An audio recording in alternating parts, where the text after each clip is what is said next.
নিজেকে নিয়ে কখনো অহংকার করতে নেই, কারণ বলা যায় না পরিস্থিতি কখন কাকে কোথায় নিয়ে যায়। অহংকার রূপের জন্য নয়, গুণের জন্য থাকা উচিত। অহংকার যার ভিতরে থাকে সে কখনোই নিজের ভুল দেখতে পাবে না, আর অন্যের মধ্যে কোনো ভালো গুণ দেখতে চাইবে না। হ্যালো এভরিওয়ান, আসসালামু আলাইকুম। Welcome back to my channel Surabhi's world. কাছে দূরে দেশ এবং দেশের বাইরে যে যেখান থেকে আমার আজকের ভিডিওটি দেখছেন, আশা করি সকলেই সুস্থ আছেন, ভালো আছেন। আলহামদুলিল্লাহ, আমিও আল্লাহর অশেষ রহমতে বেশ ভালো আছি। তো আমার ছেলে সোনামণি যখন স্কুল থেকে আসে প্রতিদিন আমি একটা করে ড্রিঙ্কস দেওয়ার ট্রাই করি নিত্য নতুন। তো আজকে আমি ম্যাঙ্গো জুস দিয়েছিলাম আর সন্ধ্যাতে একটু পিৎজা বানিয়ে দিয়েছিলাম, যদিও রেসিপি আকারে কোনোটাই শেয়ার করা হয়নি, কারণ খুব চটজলদি এগুলো আমি রেডি করি। বাই থেকে কিছু শপিং করেছিলাম, সেই পার্সেলটাই আপনাদের সাথে একটু শেয়ার করব, এই জন্য জুট রাক্সটা আমি বিছাই দিলাম। তো আমার পার্সেলগুলো আনার আগেই আমার মেয়ে সেখানে এসে একটু দুষ্টামি করছিল, তো আবার চলে গেল ওই পাশে। তো আমি কি শপিং করেছিলাম সেটা আপনাদের সাথে একটু শেয়ার করব। তো এখানে একটা বাস্কেট নিয়েছিলাম। তো বাস্কেটটা আমাকে দেখে এত ভালো লেগেছিল, আমার যদিও এগুলো বাস্কেটের কোনো প্রয়োজন ছিল না, তারপরেও আমি কি কাজে লাগাবো সেটাও বুঝতে পারছিলাম না, তারপরেও মনে হলো আমি নিয়ে রাখি। কোনো বাড়তি ফ্রুটস, সবজি বা আমের সময় আম রাখা হবে। আর এখানে আমি একটা জার নিয়েছিলাম। এই জারটা মূলত আমি বাবুদের স্ন্যাক্স জাতীয় খাবারগুলো রাখার জন্য নিয়েছি, যেহেতু এটা ফুড গ্রেডের। এটার প্রাইস ছিল 330 টাকা। আমার কাছে জারটা অনেক ভালো লেগেছিল, আর যেহেতু বাবুরা নিয়ে থাকবে, কাচের নাই, কারণ ভেঙে যাওয়ার একটা সম্ভাবনা থাকে। আর এই বাস্কেটটার প্রাইস নিয়েছিল 225 টাকা। বাস্কেটটা কেন জানি আমার কাছে খুব বেশি ভালো লাগছিল, তো বাস্কেটটা নিয়েছিলাম। আর একদমই সিম্পল বাজার করেছিলাম, খুব একটা বেশি কিছু নেইনি। আর এখানে কিচেন টাওয়াল নিয়েছিলাম একটা। আমার বেশ কিছু কিচেন টাওয়াল আছে, তারপরেও এটা তো অনেক লাগে। কিচেন টাওয়ালের কালারটা আমার কাছে অনেক বেশি ভালো লাগছিল। আসলে শপিং করতে কার না ভালো লাগে, আর যদি হয় সংসারী মেয়ে, সংসারের জিনিস কিনবে, এটাই তো স্বাভাবিক।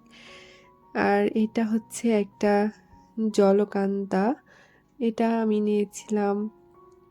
মাঝে মধ্যে পিঁপড়ে দেখা যাচ্ছে বাসায়, যেহেতু আমের সময় কালো পিঁপড়াগুলা কোথা থেকে চলে আসছে, তো মাঝে মধ্যে চিনিতেও বা কোনো বাইরে খাবার থাকলো কিছুক্ষণ সেটাতে পিঁপড়া উঠে যাচ্ছে, এই জন্য আমি এটা নিয়েছি। যে বাটির সাইডে পানি দিয়ে মাঝখানে যদি খাবারটা রাখা হয় তাহলে কোনোভাবেই পিঁপড়া উঠতে পারে না। তো এই জিনিসগুলো আমার আছে একটা, তো মনে হলো আর একটা নিয়ে রাখি। তো ওই শপিংগুলো খোলার পর এখানে আমি বেশ কিছুদিন আগে একটা প্রেস্টিজ থেকে নন স্টিকের সেট নিয়েছিলাম, কুকিং সেট। তো সেটাই একটু ওপেন করছিলাম যে আপনাদের সাথে শেয়ার করি। এটা 7 পিসের একটা নন স্টিকের পাতিলের সেট। আসলে আমাকে একটু ঠান্ডা লেগেছে, যদি আমার ভয়েসটা শুনতে আপনাদের সমস্যা হয় তবে সবাই একটু ক্ষমাস্বরূপ দৃষ্টিতে দেখবেন। যাই হোক, আমি প্যাকেটটা ওপেন করে নিয়েছি। আর এখানে 4টা পাতিল ছিল, 3টা ঢাকনা ছিল। তো আমার কাছে এই জিনিসটা বেশ ভালো লেগেছে। আমার বেশ কয়েক কালারের নন স্টিকের পাতিল আছে, ব্ল্যাকও ছিল, তো আমার কাছে ব্ল্যাক কালারটাই বেস্ট মনে হয় ইউজের জন্য, সেজন্য আমি ব্ল্যাক কালারটাই নিয়েছি। আপনাদের কাছে কার কাছে কেমন লেগেছে অবশ্যই কমেন্ট করে জানাবেন। আর এতক্ষণ পর্যন্ত যারা আমার ভিডিওর সাথে আছেন, লাইক দেন নাই, তাদেরকে বলবো প্লিজ একটা লাইক দিয়ে আমার ভিডিওটি কন্টিনিউ করবেন। আর আমার ভিডিওর কোনো অংশ যদি আপনাদের একটু ভালো লেগে থাকে তাহলে আমার চ্যানেলটি সাবস্ক্রাইব করে আমার পাশেই থেকে যেতে পারেন। আর আমার চ্যানেলের বেল নোটিফিকেশানটা অন করে দিবেন, তাহলে সবার আগে ভিডিও আপনার কাছে পৌঁছে যাবে। তো এখানে আমি পাতিলগুলো বের করছিলাম, আর আমার মেয়ে আমার সাথে কাজ করছিল, সেও খুব মজা পাচ্ছিল।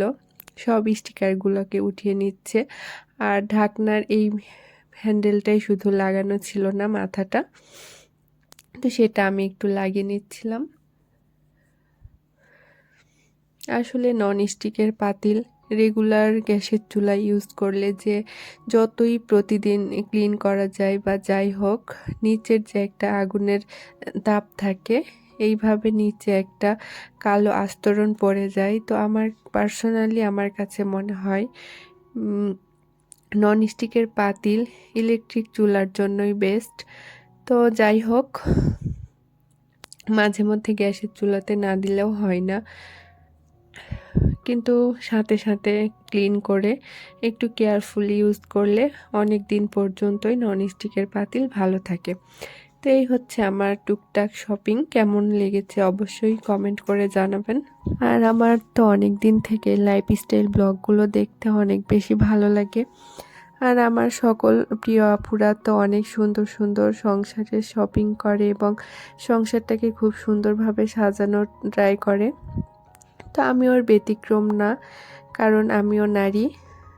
তো সকল আপুদের জন্য অনেক অনেক দোয়া ও ভালোবাসা রইল।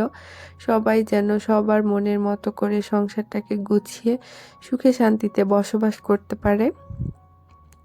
তো শপিংগুলো এভাবে গুছিয়ে নিলাম, যে যার জায়গা মতো রেখে দিলাম। তারপরে রাত্রে আমার ছেলেকে ডিনার দিচ্ছিলাম। তো ডিনারে বাবু বলছে কর্নফ্লেক্স খাবে, তো সেটাই একটু দিয়ে দিচ্ছিলাম। আমি কিভাবে বাবুকে কর্নফ্লেক্সটা রেডি করে দিই সেটাও আপনাদের সাথে একটু শেয়ার করলাম। তো এটা প্যাকেটটাই নিয়েছিলাম। তো প্যাকেটটা আমি যে নতুন জারটা নিলাম, আনবক্সিং করলাম, তো মনে হলো সেটাই উদ্বোধন করি কর্নফ্লেক্সটা দিয়ে। তো সেটা আমি প্যাকেটটা খুলে জারের ভিতর ঢেলে নিচ্ছি। তারপরে কিভাবে দিয়ে রেডি করি সেটাই দেখাবো। যদিও কর্নফ্লেক্স এক একজন এক একভাবে খাই, কিন্তু আমার কাছে মনে হয় এই শর্টকাট রেসিপি আর বাবুরাও খুব পছন্দ করে। তো জারে আমি কর্নফ্লেক্সটা ঢেলে নিচ্ছিলাম। আমি আসলে একদম সিম্পল ওয়েতে কর্নফ্লেক্স তৈরি করি, আর এই কর্নফ্লেক্সটাই মাঝে মধ্যে আমার বেবিকে ডিনারে দেই। এটা খেতেও খুব পছন্দ করে, আর এটা তো ওয়েট লস, এনার্জেটিক এবং পুষ্টিকর, এই জন্য এটা ওর স্বাস্থ্যের জন্য অনেক ভালো মনে হয় আমার কাছে। আর সব থেকে বড় কথা, বাবুর যেহেতু এটা পছন্দ, তো বক্সে দিয়ে দিলাম। কেমন লাগছে অবশ্যই কমেন্ট করে জানাবেন। আমার কাছে তো বেশ ভালো লাগছিল। তো রেডি করার জন্য একটা বাটি নিয়ে নিলাম, তারপরে বাটিতে কর্নফ্লেক্সটা ঢেলে নিলাম। তারপর একদম অল্প পরিমাণ লবণ দিব, সাদা যে ফ্রেশ লবণ।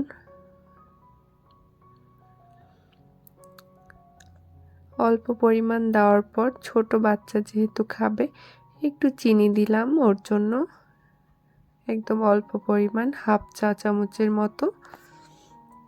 তারপর দুধটা দিয়ে দিলাম, যেন কর্নফ্লেক্সটা ডুবে যায় এই পরিমাণ।